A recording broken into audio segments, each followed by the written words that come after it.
দেব। জি ভাই, সবাই একটু আওয়াজ বন্ধ করি।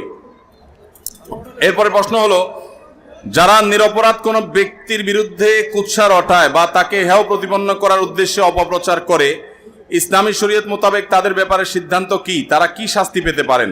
আর যাদের বিরুদ্ধে কুৎসা রটানো হলো তিনি প্রতিদান স্বরূপ কি পাবেন?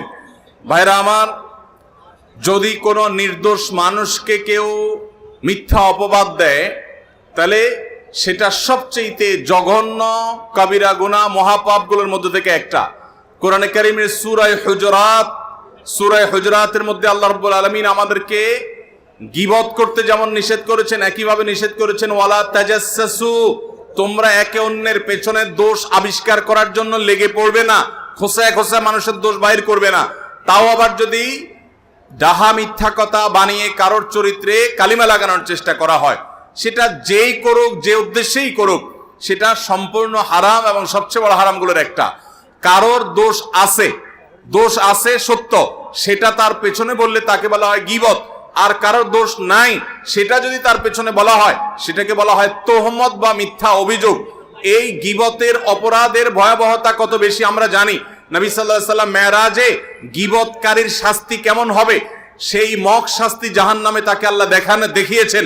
তাহলে সত্য কথা একজনের দোষ আছে, সেটা পিছনে শুধু বললাম, এর কারণে যদি এই ভয়াবহ হয়, তাহলে একটা মানুষ নির্দোষ, তার পিছনে যদি আমি মিথ্যা অপবাদ দেই, তাকে দোষী বলি, অথচ তিনি দোষী না, তাহলে সেক্ষেত্রে তার ভয়াবহতা কত জঘন্য হবে, গীবতের চাইতে কত ভয়াবহ, সেটা বলার অপেক্ষা রাখে না।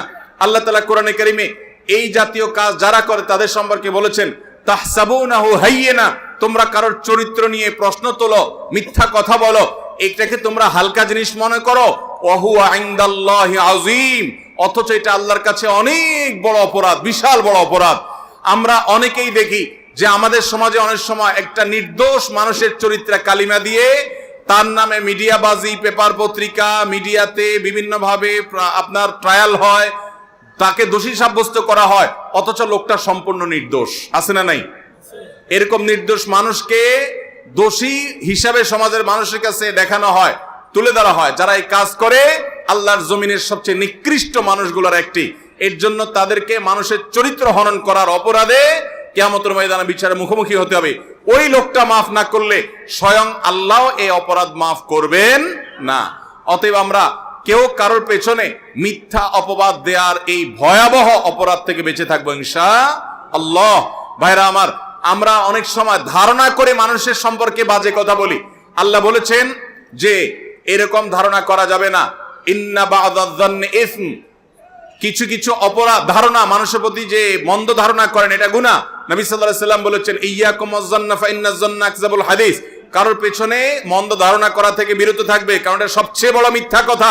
ভাইরা আমার, ফেসবুকের এই যুগে আমরা কিছু পাইলেই হইল, সত্য অসত্য যাচাই করার খোঁজ খবর নাই, ধুমায়া সেটাকে আমরা প্রচার করে বেড়াই। অনেক সময় দেখা যায় একটা লোক ইসলাম বিদ্বেষী, হয়তো একটা লোক বেনামাজি, হয়তো একটা লোক খারাপ, কিন্তু তার ব্যাপারে একটা মিথ্যা কথা তুলে দিল, সে খারাপ হয়েছে, সেজন্য কি তার নামে মিথ্যা বলা জায়েজ হবে? মুসলমান কারোর ব্যাপারেই মিথ্যা কথা বলতে পারে, এমনকি কেউ যদি আল্লাহর দুশমন হয়, নবীর দুশমন হয়, তারপরেও তার চরিত্রে কালিমা দেওয়া, তাকে মিথ্যা অপবাদ দেওয়া ইসলামে জায়েজ নাই, হারাম হারাম হারাম। মুসলমান কখনো কারোর চরিত্রে কালিমা দিতে পারে? আমাদের সমাজে এখন মানুষের কাছে সবচেয়ে জনপ্রিয় গুনাহ হলো এটা, সবচেয়ে জনপ্রিয় গুনাহ হলো মানুষের ব্যাপারে বাজে কথা বলা, মন্তব্য করা, রসিয়ে রসিয়ে।